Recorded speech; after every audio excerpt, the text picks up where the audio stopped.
कल रात मेरे सपने में अटल बिहारी वाजपेयी जी आए और फूट फूट कर रोए कि भाजपा भी अब कांग्रेस बन गई है।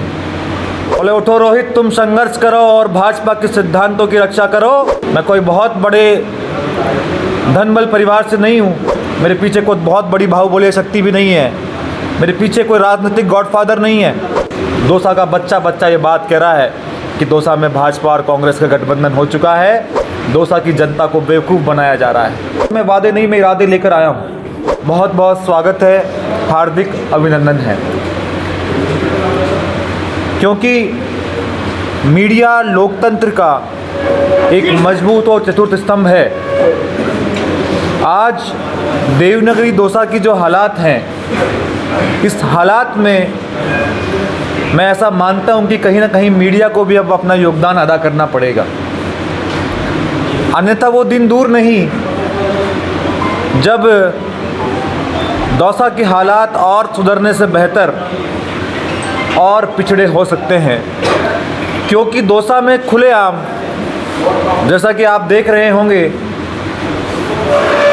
लोकतंत्र की हत्या की जा रही है। यहाँ पर जहाँ बड़ी पार्टियाँ आपस में गठबंधन कर चुनाव लड़ रही है, ये बात दौसा में किसी से छुपी नहीं है। मैं अगर मेरी बात करूं तो विद्यार्थी परिषद और भारतीय जनता पार्टी को अपने 10 वर्ष देने के बाद आज जब इन विधानसभा उपचुनावों में टिकट के नाम पर भारतीय जनता पार्टी ने मेरा ही नहीं बल्कि दौसा के हर कार्यकर्ता जो टिकटार्थी था उसका टिकट काटकर परिवारवाद पर जो मोहर लगाई है, वो मोहर कहीं ना कहीं भारतीय जनता पार्टी के सिद्धांतों की मूलभूत हत्या है।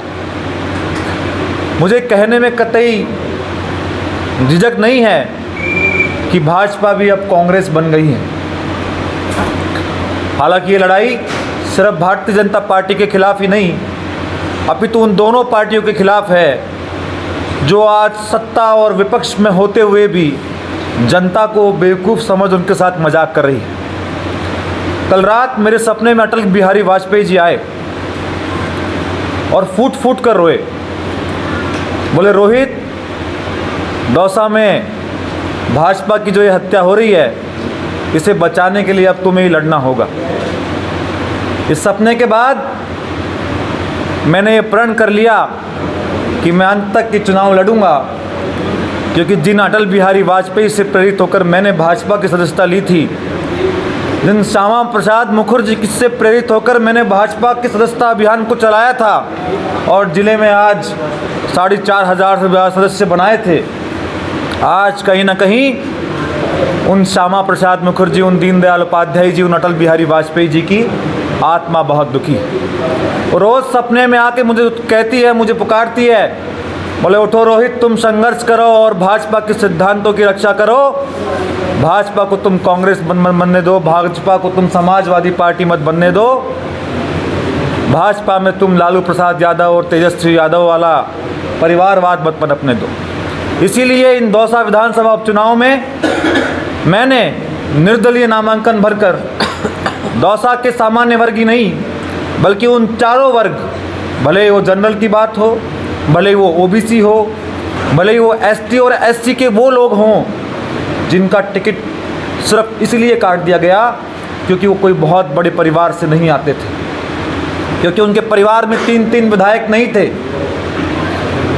तो ये लड़ाई दौसा के हर युवा के लिए, दौसा की जनता के लिए और दौसा के विकास के उस पहलू के लिए है जो हर बार जातिवाद और लोकतंत्र की हत्या का शिकार हो रहा है। मेरे पत्रकार साथियों, मैं आप सभी से कहना चाहूँगा, मैं कहीं बाहर से नहीं आया हूँ, मैं आप ही के बीच का, आप इस दौसा के ही एक छोटे से इलाके सैतल मोड़ का रहने वाला हूँ और कहीं ना कहीं दौसा के इस कल्याण के लिए, इस विकास के लिए जितनी मेहनत मैं कर रहा हूँ, कहीं ना कहीं आपको भी इस यज्ञ में अपनी आहुति लगानी होगी। मैं कोई बहुत बड़े धन बल परिवार से नहीं हूँ, मेरे पीछे कोई बहुत बड़ी बाहुबलीय शक्ति भी नहीं है, मेरे पीछे कोई राजनीतिक गॉडफादर नहीं है, और मेरे पीछे कोई बहुत बड़ी पार्टी भी नहीं है। मैं निर्दलीय हूँ।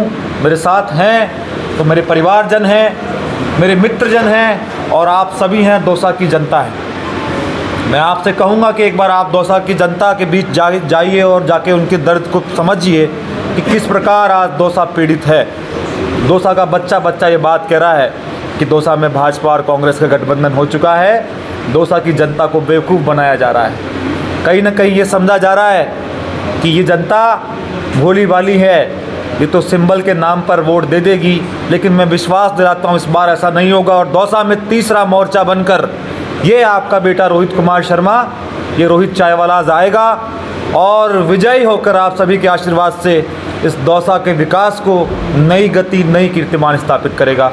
जय हिंद, जय भारत।